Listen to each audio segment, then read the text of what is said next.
जिसने सतलोक जाना है, परमात्मा कहते हैं सपने में इच्छा नहीं करूं गुरु आण तुम्हारी हो। ए गुरुदेव, तुम्हारी सौगंध खा के कहता हूं, मैं सौपन में भी इच्छा नहीं करूंगा। और 2 महीने बाद में जाके रमणी करवा लेता है।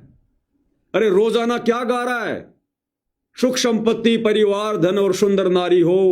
ए गुरुजी, सपने में भी इच्छा नहीं करूंगा। और जब घर वाले कहते रहे रमणी करवाएगा, देख लो। तो अभी तक हम केवल फोकट में फॉर्मलिटी के लिए गुरु की महिमा कर रहे हैं। जिस दिन इन वाणियों पर चलेंगे उस दिन परमात्मा इन वाणियों का लाभ देगा। करते हैं और लास्ट में हम क्या बोलते हैं एक शब्द में, सुख संपत्ति परिवार धन और सुंदर नारी हो। सुख संपत्ति परिवार धन और सुंदर नारी हो। सपने में इच्छा नहीं करूं गुरु आण तुम्हारी हो। सपने में इच्छा नहीं करूं गुरु आण तुम्हारी हो। सुख संपत्ति परिवार धन और सुंदर नारी हो। सपने में इच्छा नहीं करूं गुरु आण तुम्हारी हो। गुरुदेव आपकी सौगंध। अरे सब कुछ आ गया इसमें, सब कुछ छोड़ दिया हमने। सुख, इस काललोक के जितने भी सुख हैं, कोई नौकरी लग जाए, कोई पोता हो जाए, कोई मकान बन जाए, कोई गाड़ी आ जाए, कोई धन मिल जाए, कोई प्लाट मिल जाए, ये सब सुख में आता है। और संपत्ति, ये जो भी संपत्ति हम देखते हैं, धन माया प्रॉपर्टी, सुख संपत्ति, ये परमात्मा मुझे ना तो कोई सुख चाहिए इस गंदे लोक में, क्योंकि सुख हमें यहां पर बहकाएगा, हमें भगवान से दूर करेगा। संपत्ति, हमें यहां का नकली धन नहीं चाहिए। अब सुख संपत्ति परिवार धन, परिवार यानी ये परमात्मा मुझे शादी भी नहीं करनी, मुझे बाल बच्चे भी नहीं चाहिए, मुझे पोता पोती भी नहीं चाहिए, परिवार में सब आ गए। सुख संपत्ति परिवार धन और सुंदर नारी हो। परमात्मा मुझे शादी की भी इच्छा नहीं है, मुझे स्त्री भी नहीं चाहिए। सुख संपत्ति परिवार धन और सुंदर नारी हो। जिसने सतलोक जाना है, परमात्मा कहते हैं सपने में इच्छा नहीं करूं गुरु आण तुम्हारी हो। ए गुरुदेव, तुम्हारी सौगंध खा के कहता हूं, मैं सौपन में भी इच्छा नहीं करूंगा। और 2 महीने बाद में जाके रमणी करवा लेता है। अरे रोजाना क्या गा रहा है, सुख संपत्ति परिवार धन और सुंदर नारी हो। हे गुरुजी, सपने में भी इच्छा नहीं करूंगा। और जब घर वाले कहते रहे रमणी करवाएगा, देख लो। तो अभी तक हम केवल फोकट में फॉर्मलिटी के लिए गुरु की महिमा कर रहे हैं। जिस दिन इन वाणियों पर चलेंगे उस दिन परमात्मा इन वाणियों का लाभ देगा। अष्ट सिद्धि और 9 निधि बैकुंठ का वासा हो। अष्ट सिद्धि और 9 निधि बैकुंठ का वासा हो। सो मैं तुमसे न मांगता सब थोतरी आशा हो। देखो, भगवान को ज्ञान दे रहे हैं। ये भगवान, ये तो सब थोतरी आशा है, ये मुझे नहीं चाहिए। और जब समय आता है, जब ये भगवान एक प्लाट तो बनी जाए, ये परमात्मा बस एक मकान बन जाए बढ़िया सा, नीचे बढ़िया सा हॉल बन जाए, उसमें भगत भाई बहन बैठ के साथ संगति करेंगे। यह भी हमारी कमजोरी है। मैं और कजोड़ भगत जी अक्सर कई बार वैसे बात कर लेते हैं। तो मैं कहता हूं, भगत जी, अरे तुम्हारे तो जमीन है जयपुर में, बना लो एक बढ़िया सा। हाँ भगत जी, एक बढ़िया सा परमात्मा दया करेंगे ना, तो नीचे तो पूरा भगत भाइयों के लिए बनाऊंगा, पूरा 100-200 गज का ना, पूरा साध संगति के लिए, ऊपर अपने लिए बनाऊंगा। तो ये भी भाइयों और बहनों, वैसे सोच अच्छी है, लेकिन आध्यात्मिक दृष्टि से हमारी ये भी एक थोड़ी सी, मतलब अब इसको कमजोरी समझ लो चाहे कुछ भी समझ लो, इतना भी हमारे अंदर नहीं आना चाहिए। अष्ट सिद्धि और 9 निधि बैकुंठ का वासा हो। अष्ट सिद्धि 9 निधि में सब कुछ आ गया, 21 ब्रह्मांड की सारी संपत्ति आ गई। और बैकुंठ का वासा, जहां लोग जाके ये बोलते भाई हमें बैकुंठ मिल गया, स्वर्ग मिल गया, सुख मिल गया, कहते हैं परमात्मा मुझे तो वो भी नहीं चाहिए इस काल लोक का। अरे धरती से तो अच्छा ही सुख है बैकुंठ में। भगत उसके लिए भी मना कर रहा कि गुरुजी नहीं चाहिए, ये मैं तुमसे न मांगता। हे गुरुदेव, मैं आपसे नहीं मांगूंगा, ये सब थोतरी आशा, ये सब बेकार की बातें हैं। और मन में क्या चल रहा होता है, तो परमात्मा महिमा को ऐसे स्वीकार नहीं करेगा। हमने उन नसों को काटना पड़ेगा ज्ञान आधार से। हमारे अंदर वो इच्छा ही जागृत नहीं होनी चाहिए। अब कोई चक्कू लेके मत काट लेना अपनी कोई नस, फिर पवन दास पे मुकदमा करवा दो कि पवन भगत जी कह रहे थे।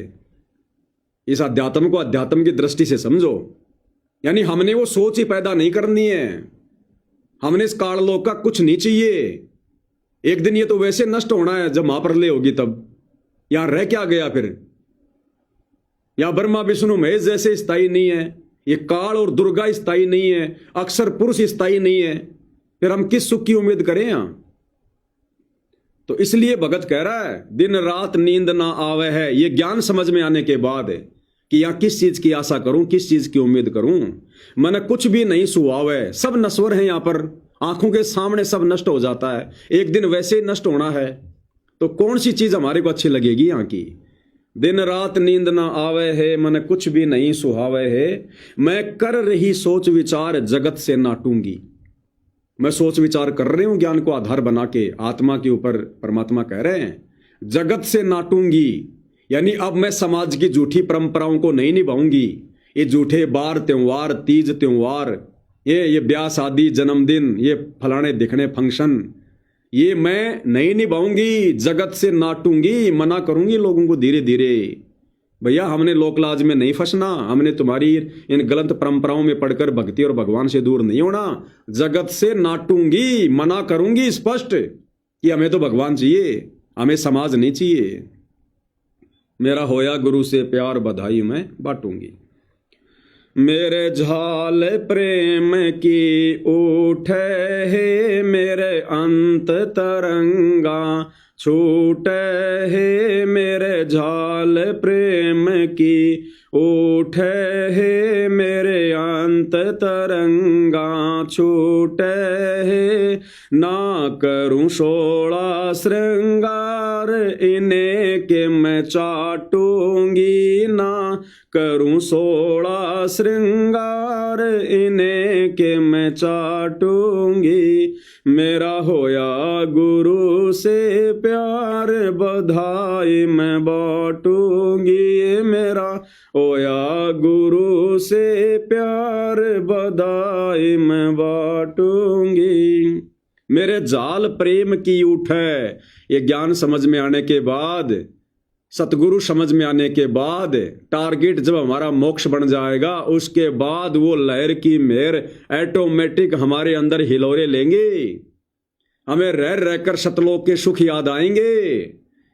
हमारे मन में हमेशा ये लहर उठेगी, कब चले सतलोक, कब चले सतलोक, कब गुरुजी सार जेल से बाहर आएंगे, कब गुरुजी आकर हमें सार शब्द देंगे, कब गुरुजी हमें यहां से बाहर निकाल कर लेकर चले जाएंगे, कब आएगा वो सतलोक वाला विमान, कब मेरा नंबर आएगा इस गंदे लोक से बाहर निकलने का।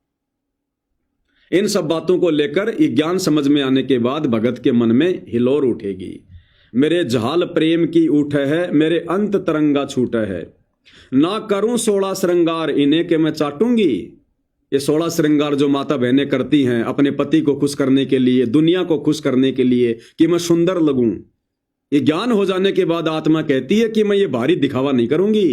ये सोने चांदी के आभूषण, आर्टिफिशियल आभूषण, ये दिखावा नहीं करूंगी। मैंने अंदर से भगत बनना है।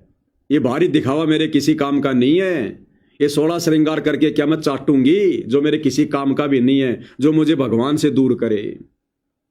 तो मालिक कहते हैं अकल अलुणे दीखते सर्व अकल के मूल, हरदम रटे हरि नाम को ये झूल है अनहद झूल। भगत होता है वो बावड़ा सा ही होता है, वो ज्यादा समाज में घुसा हुआ नहीं होता, ज्यादा चतुर ज्यादा शाना नहीं होता। वो भगवान पर विश्वास करने वाला होता है, सीधा साधा होता है, नेक नीति ईमानदारी से चलता है, और ऐसी आत्मा ही सतगुरु को पसंद होती है। मैंने ऐसा पति परणाया है जो जन्म मरण मिटावे है। मैंने ऐसा पति परणाया है जो जन्म मरण मिटावे है। वर वरु विशंबर नाथ रंडापन काटूंगी। वर वरु विशंबर नाथ रंडापन काटूंगी। मेरा ओया गुरु से प्यार बधाई मैं बांटूंगी।